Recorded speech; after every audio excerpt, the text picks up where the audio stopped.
नमस्कार दोस्तों, आशा करता हूं आप बहुत अच्छे होंगे। स्टार आईक्यू परिवार में आप सभी का हार्दिक अभिनंदन और स्वागत है। लेके हाजिर हूं आप सभी की फेवरेट क्लास मुझे कौन रोकेगा। एक स्पेशल क्लास है जो कि हरियाणा सिविल सर्विस एग्ज़ाम, जिसको हम लोग SCS भी बोलते हैं, उसके लिए बहुत ही उपयोगी क्लास है। के अलावा हरियाणा के जहां जहां सवाल पूछे जाते हैं, HSSC हो या कोई भी आपका एग्ज़ाम हो हरियाणा से संबंधित जिसमें हरियाणा के क्वेश्चन पूछे जाते हैं, वहां तो यकीनन इस क्लास का जो है वो योगदान रहेगा ही रहेगा। लेकिन सीधा सा या छोटा सा टारगेट जो है वो यही है कि HCS यानी कि हरियाणा सिविल सर्विस। सर ये क्यों टारगेट है? क्योंकि मैं डेली हरियाणा करंट अफेयर करवा रहा हूँ, वहाँ पे भी मेरा यही टारगेट है कि HCS जो देने वाले बच्चे हैं उनको लाभ मिल सके, और के साथ में स्टैटिक पार्ट भी आप लोगों के लिए जितना ज़रूरी है उतना मैं करवाने का प्रयास कर रहा हूँ। दूसरी बात यह है कि सर पेपर कब होंगे HCS के, तो ये मेरे सूत्र कहते हैं कि बहुत ही जल्द हरियाणा सरकार जो है HPSC के थ्रू एक बहुत बड़ी भर्ती निकालेगा।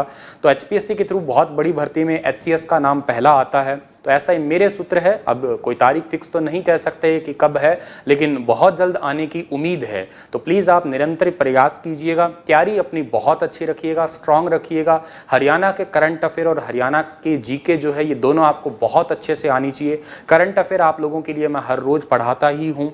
अब तक मैंने आपको सितंबर महीने तक के करंट अफेयर पढ़ा दिए हैं। 4 अक्टूबर की रात को शाम को 7 बजे जनवरी से लेकर सितंबर तक के 9 महीने के करंट अफेयर का रिवीजन होगा हरियाणा का। प्लीज़ आप उस क्लास को ज़रूर देखिएगा, बहुत बहुत लाभ देगी आपको वो क्लास। ठीक है, रात को 12 बजे मेरा बर्थडे भी हो जाएगा, मतलब 5 अक्टूबर को बर्थडे है मेरा, तो मुझे बर्थडे भी विश कर देना उस दिन आप लोग।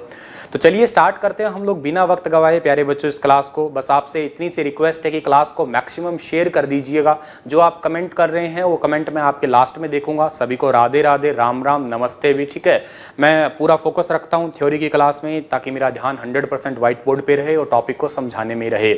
तो बढ़ते हैं आगे और समझने का प्रयास करते हैं। और लास्ट लेक्चर में प्यारे बच्चों मैंने आपको पढ़ाया था हरियाणा का नामांकन, याद आया होगा आपको। नामांकन वाला वीडियो अगर आपने नहीं देखा तो जरूर देख लीजिएगा। आज है पार्ट नंबर 4। ऑलरेडी मैं 3 क्लासेस ले चुका हूं। ठीक है, तो इस पार्ट 4 में हम लोग आज पढ़ने वाले हैं हरियाणा के जो नाम है ना, पुराने पुराने नाम, इनके ऐतिहासिक स्रोत क्या हैं, या हरियाणा का इतिहास जो मैंने आपको लास्ट टाइम में बताए थे ना, नामांकन किए थे, तो नाम के ऐतिहासिक स्रोत क्या है। ऐतिहासिक स्रोत पढ़ेंगे। हेडिंग भी हमारी यही है कि हरियाणा को जानने के लिए इतिहास के स्रोत कौन कौन से हैं, हिस्ट्री से रिलेटेड जो हमारे सोर्सेस रहे हैं उनको हम लोग पढ़ेंगे। भाई कहाँ कहाँ पे हरियाणा का नाम, जैसे जैन धर्म के अकॉर्डिंग क्या बात आती है, बौद्ध धर्म के अकॉर्डिंग क्या बात है।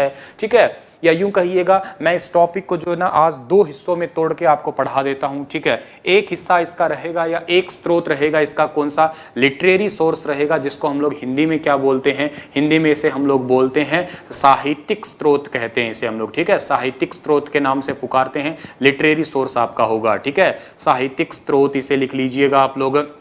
और दूसरा जो हमारा रहेगा यहाँ पे, ठीक है, दूसरा जो हमारा यहाँ पे रहेगा वो कौन सा है, दूसरा हमारा है यहाँ पे पुरातत्विक। ठीक है, यानी कि आर्कियोलॉजिक। ठीक है, पुरातत्व जो होता है ना आपका, पुरातत्व विभाग होता है, या पुरातत्व से संबंधित जितने भी आपके स्रोत हैं उनको हम लोग जो है पढ़ेंगे यहाँ पे। तो हरियाणा को जानने के लिए 2 मेनली हैं आपके, मैं बहुत आराम से करवा रहा हूँ। जल्दबाजी कोई अगर बच्चा कर रहा है तो भाग जाइएगा यहाँ से। यहाँ केवल और केवल धीरे पढ़ने वालों के लिए, बार बार रिपीट होने वालों के लिए, भले ही इस क्लास में आप सीखें एक चीज, लेकिन वो ऐसे सीखें कि पेपर में आप लोग उसको भूल ना पाएं। तो मेरी क्लास में बच्चा वही बैठे जिसको टाइम की कोई पाबंदी नहीं है, आराम से शांत चित्त होकर बैठने वाला, जिसका मन उडारू है, भागने दौड़ने वाला है, वो भाग जाए पहले ही। ठीक है, तो क्या बात है कि साहित्यिक स्रोत है और दूसरा हमें पुरातत्व स्रोत, 2 स्रोतों के बारे में जानना है आज यहाँ पे क्लास में। तो शुरुआत तो हम लोग करते हैं यहाँ से लिटरेरी सोर्सेस से। ठीक है, कि हरियाणा को जानने के लिए लिटरेरी सोर्सेस कौन कौन से हैं। ठीक है, तो वैसे तो आप लोगों ने लास्ट क्लास में पढ़ा ही था मुझसे, क्या पढ़ा था लास्ट क्लास में? लास्ट क्लास में आपने मुझसे पढ़ा था कि ऋग्वेद वगैरह के बारे में। तो ऋग्वेद क्या है, एक आपका साहित्य ही तो है ना, एक लिटरेचर से संबंधित है ना आपका, एक लिटरेरी सोर्स ही तो है ना आपका।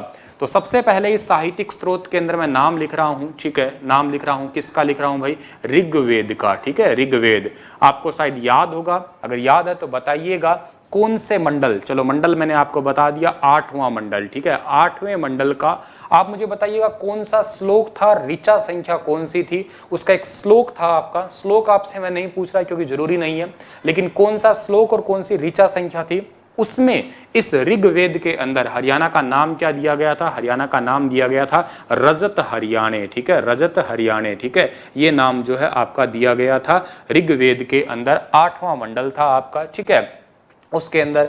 तो एक तो साहित्यिक स्रोत यही हो गया हमारा। एक साहित्यिक स्रोत उसके अकॉर्डिंग मैंने आपको आगे बताया था, मनुस्मृति बताई थी, याद करो आप लोग, ठीक है, मनुस्मृति बताई थी, ठीक है, या इसे हम लोग अथर्ववेद भी कहा था साथ के साथ। इसी मनुस्मृति में मनु भगवान ने इसे लिखी है। तो मनुस्मृति के अंदर बेसिकली जो है आपका हरियाणा को कई नाम दिए गए थे। जैसे एक नाम इसका क्या था? ब्रह्मा कहा गया था, ठीक है, एक इसे कहा गया था क्या? ब्रह्मा की उत्तरवेदी कहा गया था, ठीक है, ब्रह्मा की उत्तरवेदी के नाम से पुकारा गया था, ब्रह्मा की उत्तरवेदी कहा गया था इसे, ठीक है, या इसे जो है ब्रह्मवर्त प्रदेश भी कहा गया था, ठीक है, ब्रह्मवर्त प्रदेश के नाम से भी पुकारा गया था इसे, ठीक है। और पहली बार मैंने आपको बताया था क्या कि पहचान बताने वाला नाम यहीं से ही आया था, ठीक है, पहचान, हरियाणा की जो पहचान है, ये तो देखो ऋग्वेद वाला तो हमने अंदाजा लगाया है कि रजत हरियाणे उस श्लोक में आया है, तो हो सकता है उस श्लोक के अकॉर्डिंग बात हुई होगी, तो मान लेते हैं कि यार होगा यही नाम। लेकिन मेरे प्यारे बच्चों, मनुस्मृति में पहचान बताई गई है पहली बार। आपको एक श्लोक के माध्यम से मैंने बात बताई थी, 2 नदियां थी, याद करो आप लोग। एक नदी का नाम आपको मैंने क्या बताया था बच्चों? सरस्वती नदी बताया था, ठीक है, सरस्वती नदी। और एक नदी का नाम मैंने आपको क्या बताया था? दृष्टदती नदी बताया था, ठीक है, दृष्टदती। और इस दृष्टदती नदी जो है आपकी, दृष्टदती नदी, इन दोनों के बीच के क्षेत्र को ही हम लोगों ने क्या कहा था? ब्रह्मवर्त प्रदेश कहा था, ठीक है, ब्रह्मवर्त प्रदेश, ठीक है, जो हमारा वर्तमान का हरियाणा का क्षेत्र है। बहुत इंपॉर्टेंट, ये दृष्टदती नदी मैंने कहा आपको नेपाल से निकल के आसाम वाली साइड रह जाती है। सरस्वती नदी तो हमारे हरियाणा के बिल्कुल बीचों बीच ऐसा कहा गया है। आगे नदियां पढ़ेंगे तो और वास्तविक चीजें आपको समझाऊंगा मैं। उनके बीच में पड़ने वाला क्षेत्र को ही हम लोगों ने क्या कहा गया था? ब्रह्मवर्त प्रदेश। तो ये भी एक प्रकार का आपका साहित्यिक क्षेत्र है, ठीक है।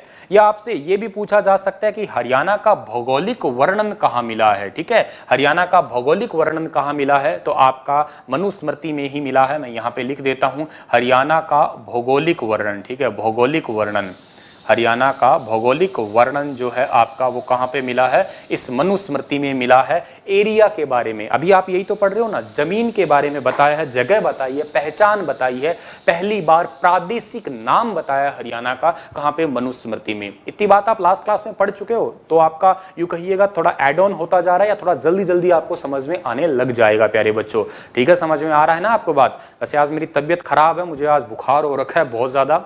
एक्चुअली मैं घूमने गया था उत्तराखंड, तो नदी में गिर गया था, तो पीछे चोट लगी थी कमर में, ठीक है, तो उस वजह से थोड़ा बुखार सा हो रखा है।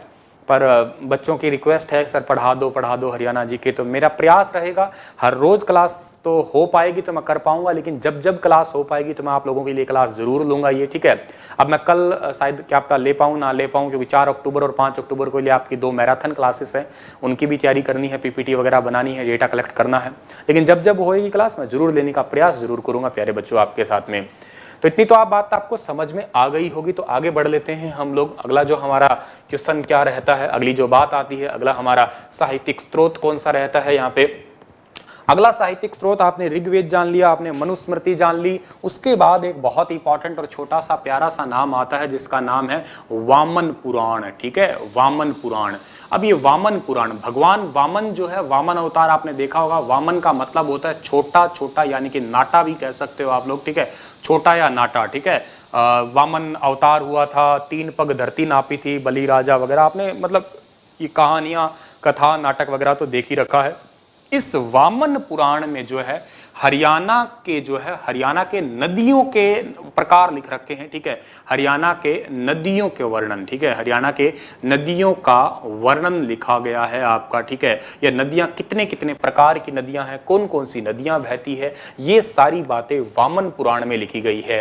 एक इंपॉर्टेंट बात बताता हूं, लैब अटेंडेंट के पेपर में आई थी क्या, कि हरियाणा के 7 जंगल, ठीक है, हरियाणा के 7 जंगल, ठीक है, हरियाणा के 7 जंगलों के बारे में जो है ना, हरियाणा के 7 जंगलों के बारे में किस पुराण के अंदर लिखा गया है? तो हरियाणा के 7 जंगलों के बारे में प्यारे बच्चों लिखा गया है, बताया गया है, हमें पता लगा है इसी वामन पुराण से। बहुत बहुत इंपॉर्टेंट है हरियाणा के 7 जंगल। सातों तो आपको खैर याद नहीं रखने, लेकिन उनमें से एक याद बहुत जरूरी याद रखना है आपको, ठीक है। सातों याद करने की इतनी आपकी जरूरी नहीं है, वैसे आपको मैं बता देता हूं। जैसे एक तो उनके अंदर जो है आपका सूर्य वन है, ठीक है, सूर्य वन है, ठीक है। एक इनके अंदर जो आता है आपका कौन सा आता है, व्यास वन आता है, ठीक है, व्यास वन आता है। एक आपका इसके अंदर आता है शीत वन आता है, ठीक है, शीत वन एक आता है आपका, ठीक है, शीत वन आता है। एक इसके अंदर आपका आता है काम्यक वन आता है, ठीक है, काम्यक वन। जरूरी नहीं है, बस वैसे ही बता रहा हूं आप लोगों को मैं, ठीक है, लेकिन जो जरूरी है वो मैं लिख रहा हूं यहाँ पे, ठीक है। क्या, द्वैत वन, ठीक है, द्वैत वन, ये जरूरी है, बाकी सारे भूल जाओ, चाहे कोई लेना देना नहीं है। द्वैत वन, ठीक है। तो द्वैत वन जो है ये बहुत बहुत इंपॉर्टेंट है। क्यों इंपॉर्टेंट है सर ये? क्योंकि मैंने आपको शायद लास्ट लेक्चर में बताया था, क्या बताया था आपको मैंने, कुरुओं के बारे में बताया था। कुरुओं ने क्या किया था, कुरुओं ने 48 कोस भूमि को, ठीक है, 48 कोस भूमि को खोदा था, ठीक है, और 48 कोस भूमि को खोद कर, ठीक है, 48 कोस भूमि को खोद कर कृषि कार्य स्टार्ट किया था, ठीक है, कृषि कार्य स्टार्ट किया था। तो हरियाणा के अंदर मैंने आपसे पूछा था कि किस काल से कृषि शुरू हुई है, हरियाणा के अंदर सबसे पहले किस काल से कृषि शुरू हुई है, तो आपका जवाब क्या था, महाभारत काल से। मैंने कहा था 48 कोस जिस भूमि को खोदा था वही 48 कोस भूमि कोई और नहीं है, वो वर्तमान का क्या क्षेत्र है आपका, कुरुक्षेत्र है आपका, ठीक है। इसकी पौराणिक सीमा भी आपकी 48 कोस बोली जाती है। लेकिन सबसे पहले जिस 48 कोस भूमि को जहां से खोदना शुरू किया था वो वन का नाम द्वैत वन है, और यही क्वेश्चन लैब अटेंडेंट पेपर में आया था। बाकी वन का कोई वर्णन नहीं है, वैसे 7 जंगलों का, 7 वनों के बारे में वर्णन मिलता है आपका, ठीक है। अभी कामक वन है, सूर्य वन है, व्यास वन है, द्वैत वन है, काम्यक वन है, ठीक है, इनका वन मिलता है, कुरु वन वगैरह है। लेकिन जरूरी है आपका कौन सा, द्वैत वन याद करना है आपका, ठीक है। जरूरी ये है द्वैत वन, जहां से कुरुओं द्वारा जो है 48 कोस भूमि का कृषि कार्य खोदना वहां से शुरू किया गया था, वो वर्तमान में हमारा कुरुक्षेत्र है। सर कुरु कौन है? यही आर्यवंशी है, जो वर्तमान, आपने कौरव पांडव तो पढ़े ही होंगे, उन्हीं के वंशजों को ही कुरु कहा जाता है आपका। समझ में आई बात? अरे बोलो ना, समझ में आई होगी ना, बहुत अच्छी बात है, आपको समझ में आ गई होगी। कॉपी पे तो आप लोग साथ के साथ लिख ही रहे होंगे, ठीक है। मैं थोड़ा पीछे हट जाता हूँ, शायद आपको नहीं दिख रहा तो आप लिख लेंगे ही लेंगे। लिख लिया होगा, अच्छी बात है। आगे बढ़ता हूं मैं अगली बात की ओर अग्रसर होते हैं हम लोग, अगली बात सीखने की कोशिश करते हैं। पुराण एक आपका वामन हो चुका है, ठीक है। तो अगली बात आपकी आती है, अगला जो आपका साहित्यिक या लिटरेरी आपका स्रोत आता है उसका नाम है आपका महाभारत। क्या नाम आता है आपका? महाभारत नाम आता है भाई, ठीक है, महाभारत। महाभारत तो भला कौन नहीं जानता। महाभारत के बहुत सारे नाम हैं जो कि आपको जानने हैं, थोड़े थोड़े साथ याद कर सकते हो आप लोग, ठीक है।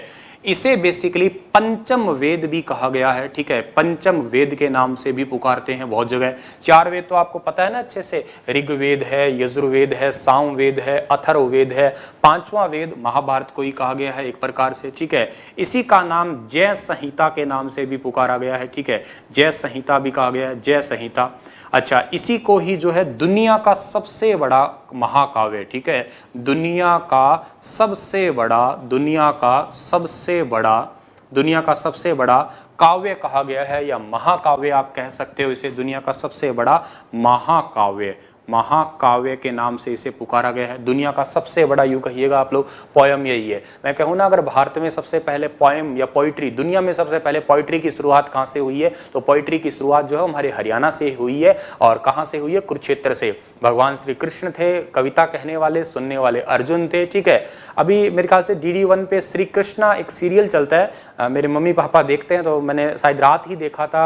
उसमें अभी फिलहाल जो एपिसोड चल रहा है वो यही एपिसोड चल रहा है, भगवान श्री कृष्ण गीता का उपदेश दे रहे हैं, ज्ञान दे रहे हैं अर्जुन को। बाकी सेना वगैरह है उसको मोम बनाए के खड़ा कर रखा है, ठीक है।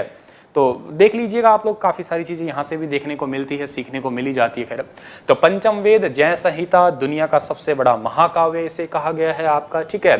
अच्छा, इसे लिखा किसने है, इसका लेखन कार्य किसने किया है भाई, ठीक है। अगर आपसे पूछा जाए इसका लेखन कार्य, अब देखो लेखन कार्य वैसे तो अगर सीधा सवाल आता है तो किया है भगवान गणेश जी ने, ठीक है, भगवान गणेश जी ने किया है, लेकिन वैसे वास्तविक किया है लेखन कार्य में सहयोग किया कह सकते हो आप गणेश जी ने, लेकिन वास्तविक नाम आता है वेद व्यास का, ठीक है, वेद व्यास का, ठीक है। वैसे तो महाभारत को वेद व्यास ने ही लिखा है, लेकिन लेखन कार्य में सहयोग जो है गणेश जी ने ही किया है, या गणेश जी की प्रेरणा से ये काम हुआ है, गणेश जी के कहने से ये काम हुआ है कि भाई तुम वेद व्यास द्वारा, वेद व्यास जो है सरस्वती नदी के किनारे, ये बात भी आप याद रख लीजिएगा, कहां पे, ठीक है, सरस्वती नदी के किनारे, ठीक है, सरस्वती नदी के किनारे जो है आपका ये ग्रंथ लिखा गया है, ठीक है। सर कौन से साल का रहा है ये, मतलब महाभारत, वैसे देखो ऋग्वेद जो है इससे पहले आता है, महाभारत बाद में होती है, ठीक है, क्योंकि ऋग्वेद में महाभारत का कोई जिक्र नहीं था, ठीक है। लेकिन यहाँ ऑप्शंस है, मैंने आपको लास्ट टाइम भी कहा था 900 से लेके 950 बिफोर क्राइस्ट, या इसे आप लोग ईसा पूर्व कह सकते हो, इसके बीच का टाइम पीरियड जो है जाना जाता है। ये युद्ध चला था कितने दिनों तक, 18 डेज का युद्ध था, 18 दिनों का युद्ध था आपका। ये सारी बातें आपको छोटी छोटी याद रखनी है, और कमेंट में आप बता ही सकते हैं कि महाभारत काल में हरियाणा का नाम क्या था प्यारे बच्चों, हरियाणा का नाम था बहुधान्यक, ठीक है, बहुधान्यक नाम था हरियाणा का, बहुधान्यक, हरियाणा को बहुधान्यक कहा गया था उस टाइम पे। और बहु का मतलब होता है ज्यादा, धान्य का मतलब होता है अन्न, तो बहुत ज्यादा अन्न उत्पन्न होता था। और अन्न वाली बात फिर मैंने आपको वो कुरुओं वाली 48 कोस भूमि खोदना, द्वैत वन वगैरह अभी समझा ही दिया है। समझ में आ गई इतनी बात आपको, बहुत अच्छी बात है, इतनी बात समझ में आ गई, तो इसको मैं मिटा देता हूं। उससे पहले आप लोग कॉपी पे से लिख लीजिएगा, मैं दूर हट गया हूं, आप इसे कॉपी पे जरूर लिख लीजिएगा, ठीक है, लिख लीजिएगा। फिर मैं आपको एक बात और बताता हूं, इसी महाभारत से संबंधित ही बात एक और बताता हूं आपको मैं, ठीक है। यहाँ पे एक ना आपका महाभारत में ही रोहतक में एक आपका नकुल का पश्चिम विजय के बारे में भी बताया जाता है। एक श्लोक है, मैं आपका वो श्लोक लिख रहा हूँ यहाँ पे, क्या श्लोक है आपका वो, ततो बहुधनम, ठीक है, ये काफी इंपॉर्टेंट है, यहाँ से 2-3-4 सीखने के मिल ही जाएगी आपको चीजें, ठीक है। रम्यम गवाढ्यम ततो बहुधनम रम्यम गवाढ्यम, ठीक है। उसके बाद में है आपका धन धान्यक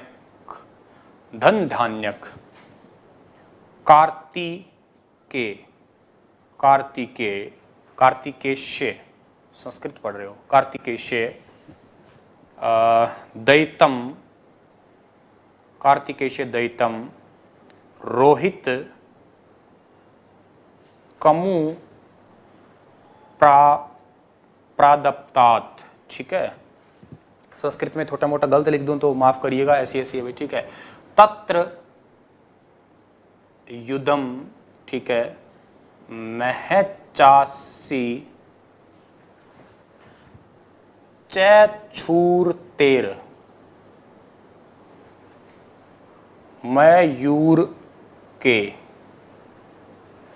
ये एक श्लोक है। अब आप कहोगे गुरुजी ओके लिख दियो, मतलब आके बीमारी लिख दिया तो मतलब जवाई सर ऊपर चढ़ाने बात होगी, कोई जरूरी नहीं है, याद करो या चाहे ना करो, कोई लेना देना नहीं है इस चीज का आपका, ठीक है। आपको बस इतना याद रखना है। यहाँ से समझाने वाली बात मैं आपको बता देता हूँ क्या है। समझाने वाली बात यह है कि रोहतक से जो है ना, रोहतक से नकुल आप सभी जानते ही हो, ठीक है, नकुल, ठीक है, नकुल जो है रोहतक जीत के सिरसा गया था, यहीं से ये महाभारत के अंदर बात मिलती है। हम लोग स्त्रोत बात कर रहे हैं ना, हम लोग हरियाणा का जिक्र कर रहे हैं ना, तो हरियाणा के रोहतक से जीत के वो सिरसा गया था। यहीं पे एक बात मिलती है, भगवान कार्तिकेय गणेश जी के भाई हैं, याद होगा आपको, भगवान शिव के पुत्र हैं। कार्तिकेय जो है ना, कार्तिकेय, उसकी भी पूजा की जाती है, या वहां के इष्ट देव ये भी पुकारा जाता है ये, ठीक है। और दूसरी बात जो है, यहाँ पे बहुत ज्यादा बहुधन्यम मतलब बहुत ज्यादा अन्न वगैरह उत्पन्न होता है, तो इसी वजह से ये वाला क्षेत्र आपके लिए थोड़ा सा इंपॉर्टेंट हो जाता है। बस इतनी बात याद रखनी है आपको। महाभारत काल में नकुल विजय के बारे में कहा गया है। नकुल रोहतक विजय करने के बाद में, पश्चिम क्षेत्र को विजय करने के बाद में सिरसा गया था। दूसरी बात, भगवान कार्तिकेय जो है यहाँ के इष्ट देव पुकारे गए हैं। भगवान कार्तिकेय जिनका म्यूर, ठीक है, मोर जो है आपका, मोर के उनका वो क्या कहते हैं सवारी है, ठीक है, और म्यूर का क्षेत्र भी पुकारा गया है आपका। तो इतनी सारी बातें आपको याद रखनी है। मैंने आपको शायद लास्ट टाइम कहा भी था, हरियाणा का नाम म्यूर के नाम से भी पुकारा गया है एक, ठीक है। तो इसे भी आप लोग कॉपी पे जो है वो नोट कर लीजिएगा या समझ लीजिएगा। एक बात और, गाय और घोड़े भी बहुत ज़्यादा मिलते थे इस दौरान यहाँ पे, ठीक है, गाय और घोड़े, ठीक है, गाय और घोड़े जो है ना ये भी बहुत ज़्यादा मिलते थे महाभारत काल के दौरान, ऐसी बात आती है, ठीक है, गाय और घोड़े जो हैं वो भी बहुत ज़्यादा मिलते थे आपके। तो रोहतक कार्तिकेय की पूजा की जाती थी, नकुल रोहतक को जीत के सिरसा गया था, ठीक है, और गाय और घोड़े ज़्यादा मिलते थे। महाभारत का ये आपकी सारी बातें याद रखनी है या समझ के चलनी है आप लोगों को। नोट कर लिया होगा तो मैं आगे बढ़ लेता हूँ, ठीक है, इसको काट देते हैं हम लोग। यहाँ तक की बातें आप लोगों को समझ में आ गई होगी भी प्यारे बच्चों। चलो जी बच्चा, आगे बढ़ते हैं हम लोग। अगली जो हमारी बात है, वैसे तो ये चीज़ें याद करने की है, सारी आपको याद करनी पड़ेगी कॉपी पे लिख लिख के आपको। अगली बात आती है प्यारे बच्चों आपकी बौद्ध धर्म की, ठीक है। कौन से धर्म की आती है आपकी? बौद्ध धर्म की बात आती है, बौद्ध धर्म, ठीक है। महात्मा बुद्ध जहाँ का संबंध रखते हैं बौद्ध धर्म से, उनके वहाँ से हमारे हरियाणा के कुछ ना कुछ सोर्सेस मिले हैं, उनके बारे में मैं आपको लोगों को बता देता हूँ कि कौन कौन से सोर्सेस जो है वो मिले हैं। सबसे पहले यहाँ पे एक ग्रंथ आता है बौद्ध धर्म का, जिसका नाम क्या है आपका? जिसका नाम है आपका दिव्य वेदान, ठीक है, दिव्य वेदान, ठीक है, दिव्य वेदान। एक ग्रंथ दिव्य वेदान है, ठीक है। यहाँ जो है दिव्य वेदान से सबसे ज़्यादा जानकारी जो मिली है वो किस किस की मिली है? एक तो मिली है आपके रोहतक की मिली है, ठीक है, और एक आपके मिली है अग्रोहा की मिली है, ठीक है। एक रोहतक की मिली है, एक आपके किसकी मिली है? अग्रोहा की मिली है। एक ग्रंथ यहाँ पे और आता है आपका इस दिव्य वेदान के अलावा, किसका नाम क्या है आपका? मोक्षिम निकाय, ठीक है, मोक्षिम निकाय। ये ग्रंथ भी आपके जो है इस रोहतक और के साथ साथ जो है अग्रोहा, इन क्षेत्र के बारे में बताता है, ठीक है। लेकिन इस मोक्षिम निकाय के बारे में ज़्यादातर जानकारी एक गुरुग्राम की भी है, ठीक है। किसकी जानकारी है आपकी? गुरुग्राम की है। मतलब आप कंफ्यूज मत होइएगा, इतना मेनली याद कर लो कि दिव्य वेदान में ज़्यादातर अग्रोहा और रोहतक की, अग्रोहा और रोहतक की है। मोक्षिम निकाय में गुरुग्राम, गुरुग्राम का एक गांव है जिसका नाम है प्रॉपर धनकोट, ठीक है, धनकोट। इस धनकोट को ना कुरुक्षेत्र का समकालीन माना जाता है, ठीक है। ये भी पेपर में पूछा जा सकता है आपका क्या, कि कुरुक्षेत्र का समकालीन, कुरुक्षेत्र का समकालीन जो है वो कौन सा गांव है? वो आपका धनकोट है, ठीक है। कुरुक्षेत्र का समकालीन गांव धनकोट है, और ये कहाँ पे पड़ता है? वर्तमान में कहाँ पे पड़ता है हमारे? ये पड़ता है गुरुग्राम के अंदर, ठीक है। यहाँ पे गुरुग्राम के धनकोट गांव में जो है ना, धनकोट गांव में महात्मा बुद्ध, मैं MB लिख रहा हूं, आप समझ जाना, ठीक है। महात्मा बुद्ध ने एक शिष्य, ठीक है, एक शिष्य जिसका नाम है रथपात, ठीक है, रथपात को उपदेश दिया था, रथपात को उपदेश दिया था। तो ये बात भी आपको याद रखनी है। मतलब आपको ये याद रखना है कि मोक्षिम निकाय में जानकारी मिली गुरुग्राम के धनकोट कुरुक्षेत्र का समकालीन। यहाँ पे महात्मा बुद्ध ने किस शिष्य को उपदेश दिया था? रथपात शिष्य को जो है उपदेश दिया था। ये बात आप कॉपी पे जो है अच्छे से लिख लीजिएगा या समझ लीजिएगा। धनकोट गांव के शिष्य रथपात जो है उसको उपदेश दिया था, ठीक है। अच्छे तरीके से समझ लेना और याद भी कर लेना आप लोग, ठीक है। दिव्य वेदान, मोक्षिम निकाय, ठीक है, ये सारी बातें आपको याद रहनी चाहिए मेरे प्यारे बच्चों। समझ में आई आपको ये बात? अरे बोलो ना, आई होगी आपको ये बात? अच्छी बात है, समझ में आई। एक बार मैं फटाफट आपको यहाँ तक की सारी बातें रिवाइज करवा देता हूँ, चलो ठीक है। यहाँ तक की सारी बातें रिवाइज करवाता हूँ, फिर मैं थोड़ा और आगे बढ़ता हूँ, ठीक है। सबसे पहले मैंने आपको क्या बताया? सबसे पहले मैंने आपको बताया साहित्यिक स्रोत में कौन सा बताया है? ऋग्वेद बताया। ऋग्वेद में क्या नाम मिला? रजत हरियाणा मिला, ठीक है। क्या नाम मिला? रजत हरियाणा नाम मिला आपका, ऋग्वेद में रजत हरियाणा। उसके बाद में मैंने क्या बताया आपको प्यारे बच्चों? मनुस्मृति बताई, ठीक है। मनुस्मृति में हरियाणा का नाम क्या था? ब्रह्मा था, ब्रह्मा की उत्तरवेदी था, ठीक है। और आपका क्या नाम था? ब्रह्मवर्त था। पहली बार भौगोलिक पहचान बताई, पहली बार प्रादेशिक नाम आया, क्षेत्र जगह के बारे में भी हमें पता लगा वहां से। उसके बाद में आपका क्या था? उसके बाद में मनुस्मृति के बाद में आपका था सतपथ ब्राह्मण, ठीक है, सतपथ ब्राह्मण, ठीक है, सतपथ ब्राह्मण। अब सतपथ ब्राह्मण जो है यहाँ पे सबसे पहले किसके बारे में पता लगा? इसके अंदर आपके कुरुओं के बारे में पता लगाया गया है, ठीक है। कुरु कौन थे? आर्यवंशी थे, 48 कोस भूमि खोदी है एंड ऑल, ठीक है, उसी के बारे में पता लगा है, ठीक है, सतपथ ब्राह्मण के बारे में। सतपथ ब्राह्मण शायद मैंने आपको पता नहीं समझाया कि नहीं समझाया, ठीक है, बता दिया था क्या पहले? मुझे ध्यान नहीं है, अगर बता दिया तो ठीक है, नहीं बताया तो अभी दोबारा बता देता हूं बेटा मैं आपको। सतपथ ब्राह्मण जो है यहाँ पे कुरुओं के बारे में पता लगा है, ठीक है, कुरुओं के बारे में, कुरुओं के बारे में। वो कुरु कौन थे? आपके आर्यवंशी थे। अगर बता दिया तो ठीक है, नहीं बताया तो मैं अभी बता देता हूँ आपको, ठीक है। उसके बाद में मैंने आपको क्या बताया है? उसके बाद में आपको मैंने बताया है महाभारत बताया है। महाभारत से पहले वामन पुराण बताया है, ठीक है, वामन पुराण। अब इस ये वामन मतलब भगवान विष्णु का अवतार था। ये छोटा नाटा कद होता है। इसमें हरियाणा में बहने वाली नदियों का जिक्र है। इसमें हरियाणा के 7 जंगलों का जिक्र है। 7 जंगल में आपको मैंने द्वैत वन बताया, जो 48 कोस भूमि जो है ना आपकी, वो थोड़ी ज्यादा इंपॉर्टेंट है, जहां से खेती वगैरह हल चला के जो है स्टार्ट की गई थी। उसके बाद में हमने अगला ग्रंथ कौन सा जाना है? महाभारत जाना है, ठीक है। महाभारत को हम लोगों ने पंचम वेद कहा, महाभारत को जय संहिता कहा। और यह महाभारती दुनिया का सबसे बड़ा महाकाव्य वेद व्यास द्वारा लिखा गया है। गणेश जी ने लेखन कार्य में सहयोग किया या प्रेरणा स्रोत बने थे वो। इसी के अंदर ही जो है नकुल विजय के बारे में कहा गया है। रोहतक से नकुल विजय करके सिरसा गए थे, ठीक है। कार्तिकेय इष्ट देव थे, ठीक है। दूसरी बात है, मयूर का प्रचार बहुत ज्यादा था, पे मोर बहुत थे। भगवान कार्तिकेय की मोर की सवारी खुद ही है वैसे याद करने के लिए। बहुधान्य प्रदेश कहा गया है यहाँ पे, ठीक है। तो ये बातें आपको याद रखनी है। महाभारत 18 दिनों तक युद्ध चला था। ये दुनिया का सबसे बड़ा महाकाव्य है। उसके बाद मैंने अभी अब आपको क्या बताया? बौद्ध धर्म के बारे में बताया, ठीक है। बौद्ध धर्म, अब बौद्ध धर्म में जो आपको मैंने 2 ग्रंथ बताए, एक दिव्य वेदान, एक मोक्षम निकाय। दिव्य वेदान में रोहतक और अग्रोहा के बारे में, मोक्षम निकाय में गुरुग्राम के धनकोट में महात्मा बुद्ध के द्वारा एक शिष्य है जिनका नाम क्या है? रत्तपथ, ठीक है। इस रत्तपथ को शिष्य को उपदेश दिया गया। और यह धनकोट कुरुक्षेत्र के समकालीन है। जिस समय पे महाभारत काल का कुरुक्षेत्र था, वैसे वैसे ही धनकोट कोई क्षेत्र को जाना जाता था आपका। बात समझ में आई? बोलो हाँ या ना। अरे समझ में आई होगी ना, बहुत अच्छी बात है, ठीक है प्यारे बच्चों। तो समझ लेना, बहुत अच्छे से पढ़ लेना। देखो मेरी तबीयत खराब है, मुझे फिलहाल ही बहुत तेज बुखार है। बुखार के बावजूद मैं आपको इतना आराम से पढ़ाने की कोशिश कर रहा हूँ, तो आप तो पढ़ लीजिएगा, ठीक है। मतलब जिंदगी में बैरियर नहीं आते हैं, कुछ भी हो, मन की थोड़ी निष्ठा होना अच्छी कि मैं ये कर सकता हूँ, तो शायद आप दुनिया का कोई भी काम कर सकते हो। मन के हारे हार और मन के जीते जीत होती है प्यारे बच्चों, ठीक है ना। समझ रहे हो आप लोग? चलो भाई, अच्छी बात है, समझ रहे हो तो ठीक है। आगे बढ़ते हैं हम लोग, अगली कहानी को पढ़ने की कोशिश करते हैं, ठीक है। उसके बाद में हमारे थोड़े 1-2 और रहते हैं। उसके बाद में हमारे ये आएंगे पुरातात्विक आर्कियोलॉजिक स्रोत जो है ना वो आएंगे, ठीक है। अगला जो आपका आता है उसका नाम है आपका मंजू, ठीक है। मंजू ऐसे लिखते हैं ना, मंजूश्री मूल कल्प, ठीक है। इस मंजूश्री मूल कल्प में जो है आपका थानेसर के बारे में पता लगता है, ठीक है। थानेसर के बारे में, थानेसर आप पता ही है आपको, श्री जनकटपद जहां पे हरियाणा का नाम था, ठीक है। हर्षवर्धन की राजधानी थी। उसको हम लोग और ज्यादा पढ़ लेंगे, बस इतना याद कर लेना, मंजूश्री मूल कल्प में थानेसर के बारे में जिक्र मिलता है। बस इतनी बात आप जो है अच्छे से समझ लेना या इसे याद कर लेना, ठीक है। दूसरा अगला जो आपको याद रखना है क्या? पंपज, ठीक है, ठीक लिखा होगा ना, हाँ ठीक है।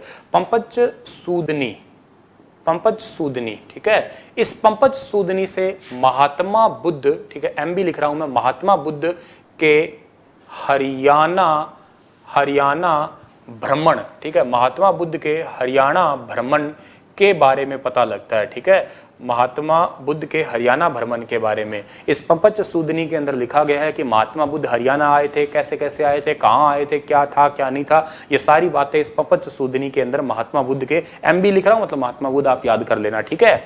एक आपको और याद रख लेना है इस बौद्ध धर्म के ही संबंधित, ठीक है। एक और है आपका क्या? चुलवन, ठीक है, चुलवन।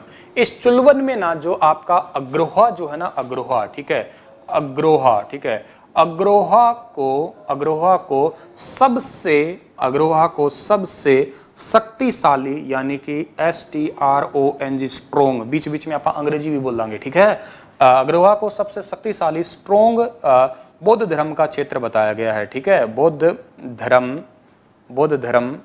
का क्षेत्र बताया गया है, ठीक है। अग्रोहा को सबसे स्ट्रॉन्ग बौद्ध धर्म का क्षेत्र बताया गया है, ठीक है, चुलवन के अंदर। ये बातें आपकी बौद्ध धर्म से संबंधित थी। होपफुली आप लोगों ने लिख ली होगी या समझ भी ली होगी। क्या? मंजूश्री मूल कल्प में थानेसर के बारे में है, पंपज सूदनी में महात्मा बुद्ध के हरियाणा भ्रमण के बारे में है, चुलवन के अंदर जो है हरियाणा अग्रोहा को सबसे स्ट्रॉन्ग बौद्ध धर्म का क्षेत्र जो है बताया गया है आपका, ठीक है। ये कई जगह पंपज सूदनी लिखा होता है, सूदनी लिखा, मतलब छोटे मोटे आप आगे पीछे नाम हो सकते हैं, कोई बड़ी बात नहीं है। पेपर में कई बार एरर भी या लिखने का तरीका भी अलग हो सकता है।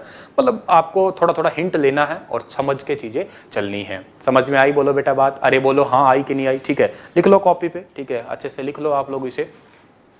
मैं तब तक थोड़ा सा पानी तो बोतल में था ही नहीं भाई हमारी। लिख लिया होगा आपने। चलो जैन धर्म के बारे में और बता देता हूँ, उसके बाद में मैं आपको बताऊंगा पुरातात्विक स्रोत बताऊंगा हरियाणा के हैं। जैन धर्म के बारे में और बता देते हैं हम लोग। मिटा देता हूँ, ठीक है, लिख लिया हो तो मिटा देता हूँ भाई।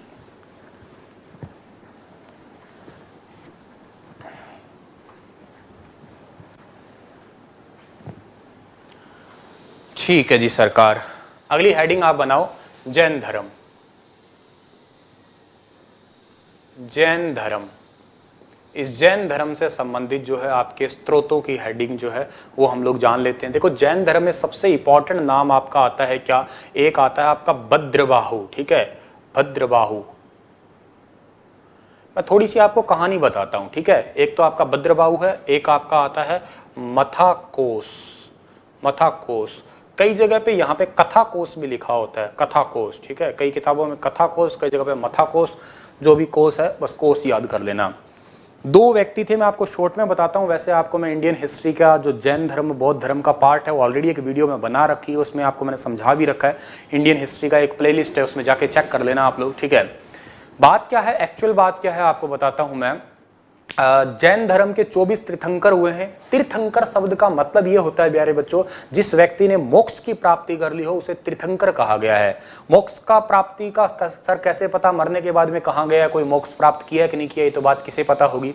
लेकिन जिस भी व्यक्ति को अपनी जिंदगी में एक भी बार तृष्णा नहीं आई होगी, गुस्सा नहीं आया होगा, वो व्यक्ति ने मोक्ष की प्राप्ति की है, ऐसा जैन धर्म के अंदर कहा गया है।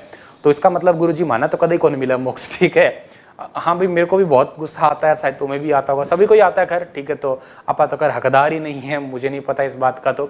लेकिन खैर जो भी बात है, पर बात ये कह रहे हैं कि मोक्ष की प्राप्ति जिसने कर ली उसको तीर्थंकर बोलते हैं हम लोग जैन धर्म में। 24 तीर्थंकर हुए हैं। राजा ऋषभ देव से ये प्रणाली स्टार्ट होती है। राजा ऋषभ देव आप सभी को पता है कि बहुत ही ज्यादा टैलेंटेड राजा थे। इतने अच्छे राजा थे, इतने अच्छे राजा था कि प्रजा उनके आसपास ही रहती थी। लेकिन धीरे धीरे जो आपके आगे चलते गए तो उनको बताया गया कि यार इस जीवन में रखा क्या है, मतलब ये प्रजा की सेवा कर लो, बच्चे पैदा कर लो, रोजगार कर लो, पैसे कमा लो, क्या रखा है इस जिंदगी में? भगवान की भक्ति ही सुपीरियर होती है। वो सब कुछ छोड़ छाड़ के जंगल गए। मैं शॉर्ट में बता रहा हूँ आपको बातें। जंगल गए तो जंगल में लोग पीछे पड़े रहे उनके। ठीक है, और इतने पीछे पड़े रहे, अच्छे आदमी के पीछे तो पड़ेंगे पड़ेगा। मैं मान लो जंगल चला जाऊँ, ये तो नहीं कहता कि मैं अच्छा हूँ, लेकिन मान लेते हैं कि मैं जंगल चला जाऊँ, मैं कह दूंगा बस मैं पढ़ाना छोड़ रहा हूँ। तुम तो कहोगे ना गुरुजी पढ़ा दो, कोई दिक्कत नहीं है, क्योंकि फ्री में पढ़ाने वाला मास्टर एक दो ही होते हैं, ज्यादातर तो पैसे में पढ़ाते दुनिया। तो वो जंगल चले गए। जंगल में लोग पीछे पीछे गए। उन्होंने अपने शरीर को मटमैला करना स्टार्ट कर दिया, इतना गंदा करना स्टार्ट किया ताकि लोग उनके पास ना आए। नाना दाना छोड़ दिया। अच्छे थे तो नहाए धोए में क्या फर्क पड़ता है, फिर भी दुनिया उनके पीछे ही पड़ी रही। फिर क्या किया, उन्होंने गड्ढा खोद के बैठ गए, फिर भी वो लोग उनके पास ही आते रहे।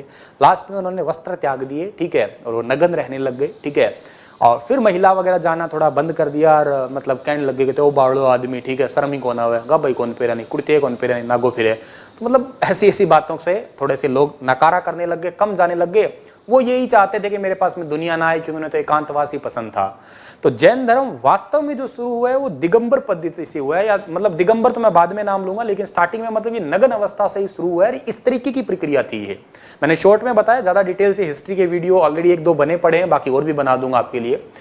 तो फिर आगे आगे से 24वें तीर्थंकर हुए। 24 तो हुए, लेकिन 25 और 26 नंबर में आगे बात आती है। तो एक भद्रबाहु और एक स्थूल भद्र, दो व्यक्ति थे उत्तरी भारत में जो रहते थे ना, जिस टाइम पे वो उत्तरी भारत में रह रहे थे। ठीक है, तो मतलब मान लेते मेरा मैप इतना अच्छा तो नहीं बनेगा। ठीक है, मेरा इंडिया जो है इतना अच्छा तो नहीं बनेगा, मतलब मेरे से इंडिया अच्छा नहीं बनेगा।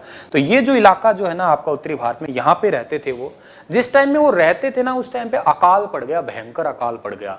अकाल पड़ गया तो एक व्यक्ति किसका नाम क्या है आपका, स्थूलभद्र, ठीक है, एक व्यक्ति का नाम क्या है आपका, स्थूलभद्र, और एक का नाम क्या है आपका, एक का नाम है आपका भद्रबाहु, ठीक है, भद्रबाहु। इसको कई जगह भद्रबाहु वैसे भी लिखा होता है, ऐसे भद्रबाहु, भद्रबाहु, ठीक है, जो भी नाम है बाहु भद्रबाहु है, ठीक है, ऐसे करके याद कर लेना। पेपर वाले कई बार ना एरर कर देते हैं, तो कंफ्यूज ना हो इसलिए आपको बता रहा हूं मैं, जनरली भद्रबाहु ही लिखा होता है। तो स्थूलभद्र, भद्रबाहु, ये दो व्यक्ति थे।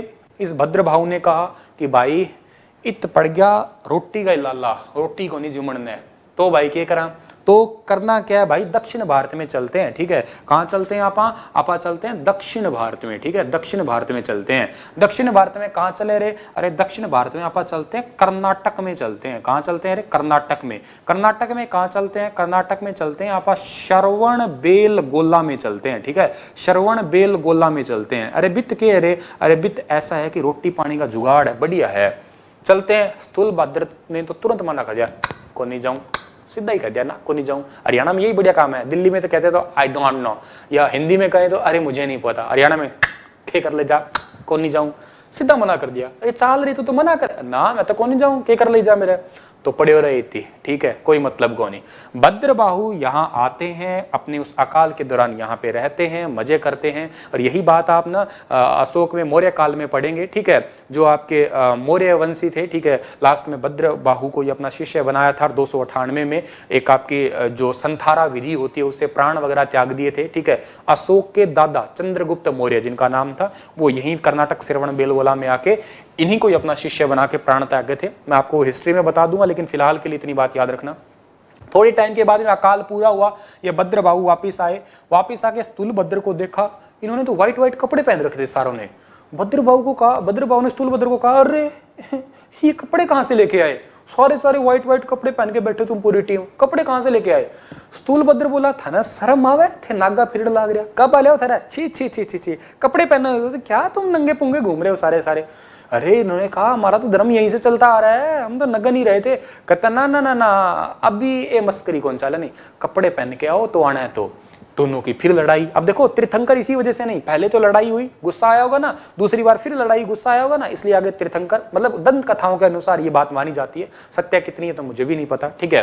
लेकिन फिर लड़ाई झगड़े हुए तो दोनों में ये धर्म यहीं से दो टाइप में बट गया था आपका। एक तो था आपका दिगंबर, एक है श्वेतांबर। श्वेतांबर के मैनेजर बन गए स्थूलभद्र, दिगंबर के मैनेजर बन गए भद्रबाहु।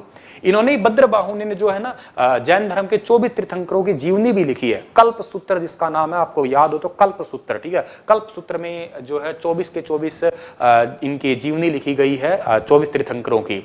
तो ये भद्रबाहु का नाम यहाँ से आता है। भद्रबाहु कौन है, मैंने आपको थोड़ा सा इनका इंट्रोडक्शन दिया, वैसे इनकी काफ़ी लंबी चौड़ी बातें हैं, बहुत मज़ेदार हिस्ट्री भी है, बड़ी फनी सी हिस्ट्री भी है। किसी दिन मुझे मौका लगा तो मैं आपको पूरी बातें इनकी अच्छे से समझाने की कोशिश करूँगा, इन्होंने क्या क्या कर्म कांड किए थे, क्या क्या गुल खिलाए थे, ठीक है, सारी बातें कभी बताऊँगा। लेकिन फिलहाल के लिए इतनी बात आप समझ लेना, एक तो भद्रबाहु और एक कथा कोश के द्वारा जो है आपको अग्रोहा, ठीक है, अग्रोहा के जैन कवि जैन धर्म का प्रसार किया ही किया है। एक साथ में आपका जो है यहाँ पे आता है क्या, अग्रोहा के जैन कवि, ठीक है, अग्रोहा के जैन कवि जिनका नाम है लोहाचार्य, ठीक है, क्या नाम है इनका, लोहाचार्य, ठीक है, लोहाचार्य। ये जैन कवि जो है लोहाचार्य, इन्होंने अग्रोहा में सबसे पहले जैन धर्म का क्या किया था, प्रचार और प्रसार, ठीक है, प्रचार और प्रसार किया था सबसे पहले, ये याद कर लेना आप लोग, ठीक है। जैन धर्म के बारे में ज़्यादातर तो भद्रबाहु और मथाकोश ये आपकी ग्रंथ है, इनके लिखे गए हैं, इन ग्रंथों में ही कल्पसूत्र वगैरह में मिलता है। लेकिन अग्रोहा से एक चीज मिलती है, कवि लोहाचार्य जो है, कवि लोहाचार्य, इन्होंने प्रचार प्रसार किया था, अग्रोहा के जैन कवि थे ये। तो छोटी सी बात आपसे हो सकता है पूछी जाए कहीं ना कहीं, तो आप बता सकते हो, ठीक है। तो आपको ये तो बात समझ में आ ही गई है। उसके बाद में अगली बात है आपकी क्या, जैन मूर्तियां, ठीक है, अगली हेडिंग आप यहाँ बना लीजिएगा क्या, जैन मूर्तियां, ठीक है, जैन मूर्तियां। जैन की मूर्तियां कहाँ से मिली है, हरियाणा के अंदर। तो एक जो नाम आता है आपका क्या, स्थलबोहर आता है, ठीक है, स्थलबोहर, ठीक है, स्थलबोहर, स्थलबोहर। ये कहाँ का भैया स्थलबोहर, ये पड़ता है प्यारे बच्चों आपका रोहतक में पड़ता है स्थलबोहर, ठीक है। और उसके बाद में एक है रानीला, रानीला, ठीक है, रानीला। ये रानीला पड़ता है चरखी दादरी में, चरखी दादरी, ठीक है, चरखी दादरी। इसका दादरी नाम इस वजह से भी पड़ा है, कुछ लोग कहते हैं कि यहाँ पे मेंढक बहुत रहते हैं, मेंढक को संस्कृत में दादुर कहते हैं, इसलिए दादरी कहते हैं, ठीक है। मतलब कई सारे रीजन है, उनमें से एक रीजन ये बता रहा हूँ आपको मैं, ठीक है। और क्या, भी स्थल बोर हो गया, रानीला हो गया, ठीक है, एक हांसी, ठीक है, हांसी, आंसी तो आप सभी जानते ही हो, आंसी आंसी आंसी आंसी, ठीक है। आंसी, आंसी कहाँ पड़ता है भाई, आंसी तो पड़ता है आपका हिसार में, ठीक है, हिसार, ठीक है, हिसार में। तो यहाँ से जैन की मूर्तियाँ मिली है, इन्हें आप लोग जो है कॉपी पे लिख लीजिएगा, मैं इधर हो जाता हूँ, ठीक है। इन्हें आप कॉपी पे जो है लिख लीजिएगा, अच्छे से समझ भी लीजिएगा, ठीक है। जैन संत भी रहे हैं, एक जैन वल्लभ सूरी और हरिभद्र सूरी, ठीक है, जिन वल्लभ सूरी।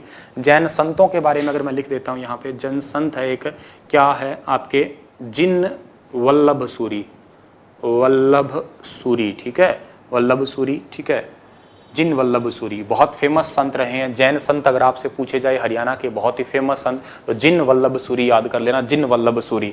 एक जिन वल्लभ सूरी है, इनके साथ में हरिभद्र सूरी भी थे, ठीक है, साथ में हरिभद्र सूरी और जिन वल्लभ सूरी। हरिभद्र सूरी तो चलो याद करें तो करें, पर ये जरूर याद कर लें आप लोग, समझ लेंगे आप लोग, ये बात अच्छी बात है। चलिएगा, एक लास्ट बात और बता देता हूँ साहित्यिक जानकारी की, उसके बाद में पुरातत्व जानकारी पढ़ेंगे हम लोग, ठीक है। मिटा दूं ना, लिख लिया हो तो, ठीक है, मिटा देता हूँ भाई। तो अष्टाध्यायी अगली हेडिंग बना लो आप लोग, ठीक है। अष्टाध्यायी जो कि पाणिनि ने लिखी है, संस्कृत में लिखी गई है, ठीक है, पाणिनि और संस्कृत में, ठीक है, पाणिनि और संस्कृत में। आप लोगों के कमेंट सारे ऑफ है, मैं बाद में देखूंगा। राधे राधे, राम राम, तो ठीक है सभी के। अष्टाध्यायी, अष्टाध्यायी संस्कृत में लिखी गई है ये, ठीक है, और पाणिनि द्वारा लिखी गई है, पाणिनि, ठीक है। इसमें हरियाणा के बहुत सारे शहरों के बारे में पता है, ठीक है, मतलब कई सारे शहरों का, हरियाणा के कई शहर है, उन शहरों का जो है ना वो वर्णन किया गया है इस पर्टिकुलर अष्टाध्यायी के अंदर। अष्टाध्यायी के अंदर हरियाणा के कई शहरों का वर्णन किया गया है, जिसमें से मैं आपको कुछ शहर बताता हूं जो कि इंपॉर्टेंट पूछ सकते हैं आपसे कहीं ना कहीं। जैसे एक नंबर आपका लिख लीजिएगा आप लोग, टोहाना लिखिएगा, क्या लिखेगा आप लोग, टोहाना, ठीक है, टोहाना।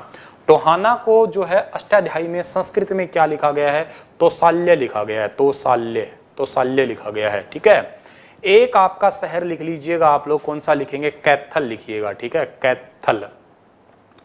कैथल को कहा गया है कपिस्थल, कपिस्थल, ठीक है, कैथल को कहा गया कपिस्थल, ठीक है।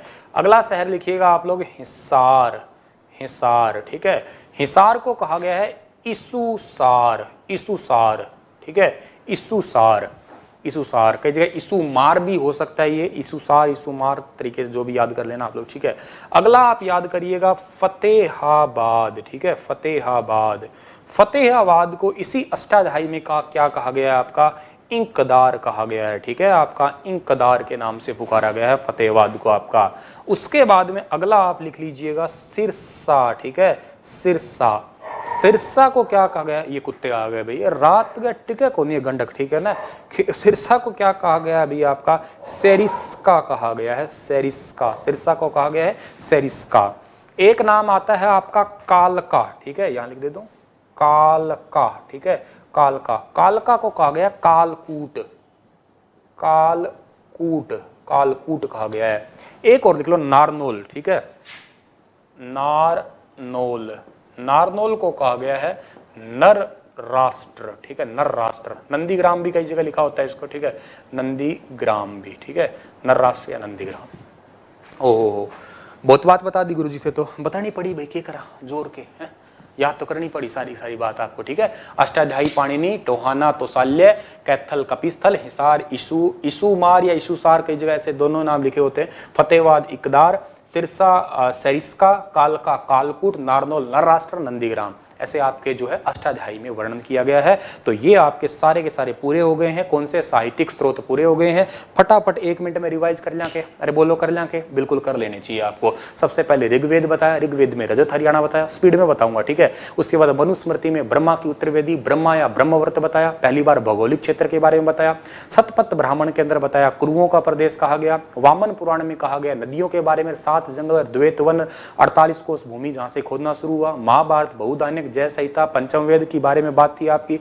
उसके बाद में 18 दिन युद्ध चला था 900 से 950 वाला। ऋग्वेद जो है इससे पहले ही आपका आता है, बाद में हुआ है, क्योंकि ऋग्वेद में महाभारत का कोई जिक्र भी नहीं आता है आपका। दुनिया का सबसे बड़ा महाकाव्य कहा गया। रोहतक जो है, रोहतक को जीत के नकुल जो है वो सिरसा गए थे, और कार्तिकेय इष्ट देव माने जाते हैं, मयूर वगैरह का क्षेत्र भी बोला जाता है। उसके बाद में बौद्ध धर्म है, जिसमें दिव्य वेदांत में रोहतक और आपके अग्रवाह की जानकारी मिलती है। एक आपका मोक्षम निकाय है, उसके अंदर जो है आपका गुरुग्राम के धनकोट में जो है महात्मा बुद्ध ने अपने एक शिष्य रथपात को उपदेश दिया था, और वही धनकोट कुरुक्षेत्र का समकालीन भी है। उसके बाद में आपको मैंने बताया मंजूश्री मूलकल्प के बारे में बताया है, ठीक है, जहां पे श्री जनकंठपद या थानेसर के बारे में जानकारी मिली, ठीक है। आपका और मैंने कौन सा बताया था एक, ठीक है, और आपको बताया था चुलवन बताया था एक, हाँ, चुलवन में अग्रोहा को सबसे शक्तिशाली बौद्ध धर्म का केंद्र कहा गया था, ठीक है। उसके बाद आपको एक पपंच सूदनी बताया, जिसमें महात्मा बुद्ध के हरियाणा भ्रमण के बारे में पता लगा है। उसके बाद मैंने आपको जो बताए हैं जैन धर्म आगे, जैन धर्म में भद्रबाहु वाली कहानी आपको मैंने बता ही दी है, ठीक है, जहां पे एक लोहाचार्य जो है उन्होंने अग्रोहा में जैन धर्म का प्रचार प्रसार किया। स्थल भोर से हरियाणा में जैन मूर्तियां मिली है, हिसार हांसी से मिली है, रानीला चरखी दादरी से मिली है। उसके बाद में अष्टाध्यायी बताया, अष्टाध्यायी में संस्कृत पाणिनि, और टोहाना को तोसाल्या, कैथल को कपिस्थल, हिसार को इसुसार या इसुमार, और फतेहवाद को इंकदार, सिरसा को सेरिस्का, कालका को कालकूट, और नारनौल को नरराष्ट्र या नंदीग्राम कहा गया है। एक कवि भी मैंने बताया था जैन धर्म से संबंधित आपका, ठीक है, उनका नाम भी आप बता दीजिएगा, ठीक है। तब तक मैं व्हाइट बोर्ड साफ करके आपको अगली बात समझाने की कोशिश करता हूं। कौन से आपको अगले जो आपके है ना, कौन से पुरातत्व, ठीक है, उनके बारे में समझाता हूं। समझ में आ गई। अब आगे की बात हमारी है कि हरियाणा के पुरातत्विक स्रोत के बारे में जानते हैं, यानी कि आर्कियोलॉजिक जो आपके जितने भी सोर्सेस हैं उनके बारे में भी पता कर लेते हैं। छोटे से हैं आपके, वो भी बता देता हूं। सबसे पहले आपको जो मिलता है हरियाणा के पुरातत्विक स्रोत के बारे में, तो यहाँ एक नाम आता है आपका आर्कियोलॉजिक स्रोत में, टोपरा अभिलेख का नाम आता है, ठीक है। किसका नाम आता है? टोपरा अभिलेख, ठीक है, टोपरा अभिलेख। अब ये टोपरा अभिलेख जो है ना आपका, टोपरा अभिलेख, ये आप सभी को पता है। वैसे राजा, ये अशोक समकालीन है और ये गुजरात का है, ठीक है, गुजरात का है ये टोपरा अभिलेख, ठीक है। लेकिन जो गुजरात का ये टोपरा अभिलेख है, इस टोपरा अभिलेख वर्तमान में स्थिति में बता देता हूँ कहाँ पे है। पहले इसका आंसर होता था, या शुरुआत में पहले जो है ये कहाँ पे था आपका, पहले था ये अंबाला के अंदर, ठीक है, अंबाला के अंदर, अंबाला के अंदर, ठीक है। लेकिन वर्तमान में अब जो है, अब कहाँ पे है आपका ये, अब है आपका ये यमुना नगर में। कहाँ पे है? यमुना नगर, ठीक है, यमुना नगर के अंदर है आपका ये वर्तमान में, ठीक है। तो आपसे पूछा जाए कि टोपरा जो है वो कहाँ पे है, तो टोपरा आपका आंसर रहना चाहिए यमुना नगर में। हाँ, ये अगर ऑप्शन में ना है तो आप लोग अंबाला लगा सकते हैं, वो दूसरी बात है आपकी, लेकिन सबसे पहला आपका नाम क्या रहना चाहिए? जवाब आपका यमुना नगर रहना चाहिए। इसे आप सभी को पता है कि फिरोज शाह तुगलक, ठीक है, जानते ही हो आप लोग, ठीक है, फिरोज तुगलक जो है, ठीक है, फिरोज शाह तुगलक, ठीक है, इसे यमुना नदी के रास्ते से, ठीक है, यमुना नदी के रास्ते से, यमुना नदी के रास्ते से दिल्ली के अंदर ले गया था इसे, ठीक है, दिल्ली, ठीक है, दिल्ली के किले वगैरह में इसे जो है जाके स्थापित कर दिया था। तो ये बात भी आपको पता होनी चाहिए कि टोपरा अभिलेख अशोक समकालीन, ठीक है, इसे जो है पहले इसका नाम क्या है आपका, पहले इसका मतलब पहले जो है ये अंबाला में आता था, लेकिन वर्तमान में यमुना नगर में है ये। फिरोज शाह तुगलक इसे यमुना नदी के रास्ते से दिल्ली ले गए थे, ठीक है। तो टोपरा अभिलेख में भी हरियाणा के बारे में पता लगता है और हरियाणा की छोटी मोटी जानकारी मिलती है, ये तो आपको पता ही है, ठीक है। दूसरा जो आपका आता है इसके बाद में कौन सा आता है, ठीक है, टोपरा के बाद में अगला आप बनाइएगा तोसाम का अभिलेख, ठीक है, तोसाम आप सभी जानते हो, पहाड़ियाँ वगैरह है, भिवानी के अंदर पड़ता है, ठीक है। तोसाम की खानक भी है, ठीक है। तोसाम कहाँ पड़ता है भैया? आपका भिवानी के अंदर पड़ता है। तोसाम भिवानी के अंदर पड़ता है। इसके अंदर क्या मिला सर? यहाँ पे मिला है आपका तीसरी, ठीक है, ऐसे लिख देता हूँ मैं, ठीक है, तीसरी और चौथी शताब्दी, तीसरी और चौथी शताब्दी के अभिलेखों के बारे में पता लगता है। तोसाम जो आपका अभिलेख है, तोसाम भिवानी अभिलेख है।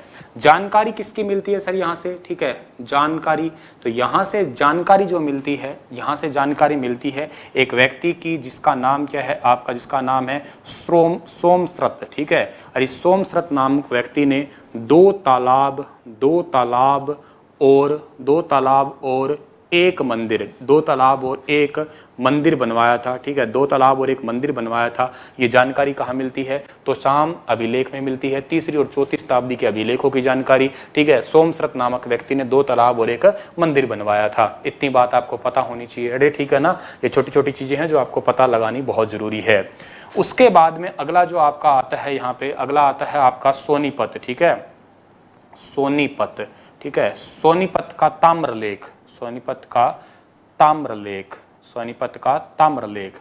अब इस सोनीपत के ताम्रलेख के अंदर क्या जानकारियां मिलती है आपको? इसके अंदर मिलती है राजा हर्षवर्धन की जानकारी, ठीक है, राजा हर्षवर्धन की जानकारी मिलती है, हर्षवर्धन कालीन की जानकारी मिलती है। राजा हर्ष कैसे थे, कैसे उनका जीवन था, कैसे वो रहते थे, राजाओं की क्या क्या उपाधियां होती थी, राजाओं की क्या क्या उपाधियां होती थी, राजाओं का क्या क्या कल्चर होता था, किस तरीके से राजा जो है वो जीवन जिया करते थे, कैसे वो रहते थे। या इस हर्षवर्धन ने ना अपने जीवन में एक पालक थे, ये किस धर्म के थे? शैव धर्म के पालन करते थे ये, ठीक है, शैव धर्म के। हालांकि बाद में इन्होंने बौद्ध धर्म अपना लिया था, ठीक है, बाद में बौद्ध धर्म अपना लिया था, लेकिन जीवन के कुछ दिनों में इन्होंने शैव धर्म को भी रखा था, बाद में बौद्ध धर्म ले लिया था इन्होंने, ठीक है। लेकिन ये आपको थोड़ी सी बातें जो है याद रखनी है, सोनीपत के ताम्रलेख अभिलेख से जो है हमें पता लगता है ये, ठीक है। तो ये भी आपको लिख लिया होगा, अरे लिख लिया होगा ना, ठीक है। चलो जी आगे बढ़ता हूं मैं, अगला जो आपको पढ़ा देता हूं, ऊपर वाला मिटा देता हूं एक बार, तो शाम वाला। अगला जो आता है आपका प्रतिहार, ठीक है, अगला आता है आपका प्रतिहार, ठीक है, प्रतिहार काल आता है। और इस प्रतिहार काल के अंदर जो है, प्रतिहार काल के अंदर पेहेवा की जानकारी मिलती है। पेहेवा, कुरुक्षेत्र वाला पेहेवा, इसको हरियाणा का गया भी कहते हैं हम लोग, ठीक है, इसको हरियाणा का गया, ठीक है, हरियाणा का गया के नाम से भी पुकारते हैं प्यारे बच्चों इसको, ठीक है। यहाँ से आपको मिलती है जानकारी, किन की जानकारी मिलती है भाई? यहाँ से आपको जानकारी मिलती है 2 व्यक्तियों की 2 अभिलेख आपको मेन मिलते हैं। एक तो आपके रहे हैं राजा भोजदेव, ठीक है, राजा भोजदेव। इन राजा भोजदेव के आपको 2 अभिलेख मिलेंगे, ठीक है, 2 अभिलेख। अगर आपसे पूछा जाए कि राजा भोजदेव के 2 अभिलेख जो हैं वो कहाँ से मिले हैं, तो मिले हैं प्रतिहार काल के पेहोवा में मिले हैं आपके, ठीक है। और एक आपका जो है, एक है आपका महेंद्रपाल, ठीक है, महेंद्रपाल। इस महेंद्रपाल का एक अभिलेख मिला है आपका, एक अभिलेख मिला है, ठीक है। ये थोड़ा सा इंपॉर्टेंट भी है कि महेंद्रपाल का एक अभिलेख कहाँ से? पेहोवा से मिला है आपका, ये याद कर लीजिएगा आप लोग, ठीक है। सर इसमें क्या मिलता है, मतलब इस प्रतिहार काल से हरियाणा का क्या पता लगा? इसमें हरियाणा की संस्कृति का पता लगता है हमें, ठीक है, हरियाणा की संस्कृति का, ठीक है, हरियाणा की संस्कृति के बारे में हमें जानकारी मिलती है कि कैसे हरियाणा का कल्चर था। दूसरा, हरियाणा में यहाँ पे घोड़ों का व्यापार केंद्र हुआ करता था ये, ठीक है, घोड़ों का व्यापार केंद्र, घोड़ों का व्यापार केंद्र हुआ करता था आपका, ठीक है, व्यापार केंद्र था यहाँ पे, घोड़ों की बिक्री वगैरह से संबंधित क्षेत्र था ये आपका पेहोवा। इतनी बात याद कर देना प्रतिहार काल की आप लोग, ठीक है। मिटा दूं इसे हम लोग, ठीक है, इसे मिटा देते हैं हम लोग, ठीक है, और आगे बढ़ लेते हैं हम लोग, ठीक है, आगे बढ़ लेते हैं हम लोग, ठीक है। अगला जो हमारा है,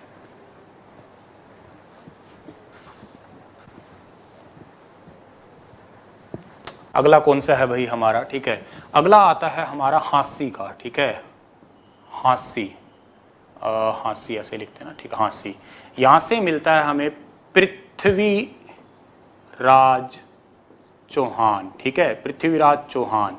इसको पृथ्वीराज चौहान भी लिखा होता है, कई जगह इसे पृथ्वीराज चाहमान भी लिखा होता है। एक ही बात है, पृथ्वीराज चौहान को तो आप बहुत अच्छे से जानते ही हो, ठीक है। पृथ्वीराज चौहान की जानकारी आपको हांसी से मिलती है, ठीक है, हांसी से मिलती है, ये बहुत इंपॉर्टेंट तरीके से आपको याद रख लेना है, ठीक है। उसके बाद आपको याद रखना है दिल्ली अभिलेख, ठीक है, दिल्ली अभिलेख, दिल्ली अभिलेख, दिल्ली अभिलेख। अच्छा, दिल्ली अभिलेख की बजाय आपको एक नाम और भी मिल सकता है, क्या? पालम बावली अभिलेख, ठीक है। या इसका एक नाम और भी मिल सकता है आपको, यहाँ से एक अभिलेख मिला जिसपे 1328 ये लिखा हुआ था, मतलब 1328 अंकित लिखा हुआ, खुदा हुआ अभिलेख। अगर आपसे पूछा जाए कौन सा है, पालम बावली है या दिल्ली अभिलेख है। यहाँ पे हरियाणा को क्या मिला? हरियाणा को मिला धरती पे स्वर्ग। अगर आपसे पूछा जाए हरियाणा का धरती पे स्वर्ग नाम जो है वो कहाँ से मिला है हमें, तो पालम बावली से 1328 अंकित अभिलेख से या दिल्ली अभिलेख से हरियाणा को धरती पे स्वर्ग कहा गया भाई, ठीक है, हरियाणा को धरती पे स्वर्ग कहा गया है, ठीक है। किस व्यक्ति ने कहा? मैंने लास्ट लेक्चर में आपको बताया था, वो भी आप बताइएगा मुझे आप कमेंट में। लेकिन यहाँ अंकित अभिलेख कौन सा था ये तो आपको मैंने बता ही दिया, ठीक है, ये भी आपको समझ में आ गया होगा। अब 2-3 बात और है बस, उसके बाद में आपका ये लेक्चर हो जाता है, ठीक है। मिटा देता हूँ इनको तो मैं।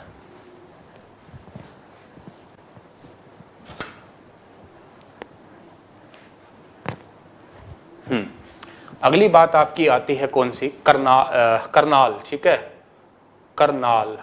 इस करनाल के अंदर आपको मिलता है खरोष्ठी लिपि का अभिलेख, ठीक है, खरोष्ठी, ठीक है, खरोष्ठी लिपि, खरोष्ठी है ये, ठीक है, खरोष्ठी लिपि का अभिलेख मिलता है आपको, ठीक है। बस इतना याद रखना, करनाल में आपको कौन सी लिपि का अभिलेख मिला है? खरोष्ठी लिपि का अभिलेख मिला है, ठीक है।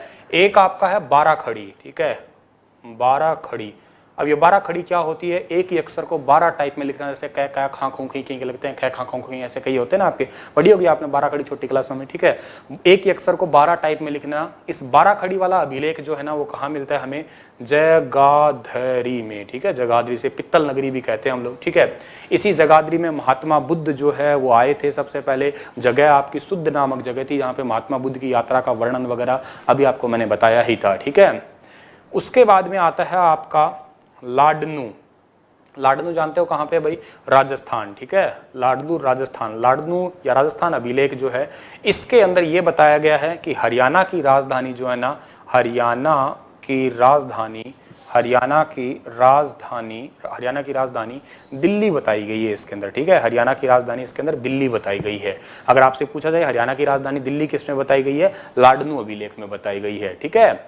एक आपका जो मिलता है बिजोलिया, ठीक है, बिजोलिया, ठीक है, बिजोलिया अभिलेख है आपका, राजस्थान का ही बिजोलिया अभिलेख, ठीक है। इस बिजोलिया अभिलेख में क्या मिलता है आपको? इसमें मिलता है सोमेश्वर, ठीक है, सोमेश्वर चौहानों के बारे में पता लगता है, सोमेश्वर चौहानों के बारे में पता लगता है, चौहानों के बारे में पता लगता है हमें, ठीक है। के अलावा जो है हांसी हिसार के बारे में पता लगता है, ठीक है, हांसी है, हिसार है, ठीक है, और के साथ में जो है आपका सिरसा भी है, ठीक है, यहाँ के बारे में भी आपका पता लगता है, ठीक है भाई। लीजिएगा, ये आपका भी बेटा पूरा हुआ आपका लेक्चर, ठीक है, जहाँ पे आपको मैंने बता दिए हैं क्या, हरियाणा के 2 टाइप के ऐतिहासिक स्रोत, जहाँ पे एक बताया मैंने आपको पुरातात्विक, एक बताया साहित्यिक। बहुत महत्वपूर्ण लेक्चर था, ज़्यादातर चीज़ें इसमें याद करने की थी, समझने से ज़्यादा आज याद करने वाला ही पार्ट था। मतलब ये ऐसा ही होता है, मतलब इनमें कोई ऐसा नहीं था कि इसको समझ के ही किया जाए। समझने वाले लेक्चर आपके पीछे के थे, आगे और भी आएंगे समझने वाले, इसको आप समझ लेना, याद कर लेना, ठीक है। इसके अंदर कुछ और छोटा मोटा कोई रह गया तो हम लोग आगे पार्ट 5 के अंदर भी कर लेंगे, ठीक है। अंत किसी चीज़ का नहीं होता है, बस कंटिन्यू चल ही रही होती है चीज़ें हमारी। तो चलिएगा, आज के लिए इतना ही। राधे राधे, नमस्कार। कैसा लगा लेक्चर? प्रतिक्रिया जरूर दीजिएगा कमेंट में आप लोग। अच्छा लगा तो ही कंटिन्यू रहूँगा, अगर आपको नहीं पसंद आ रहा तो फिर तो फ़ायदा ही क्या इन चीज़ों का। धन्यवाद।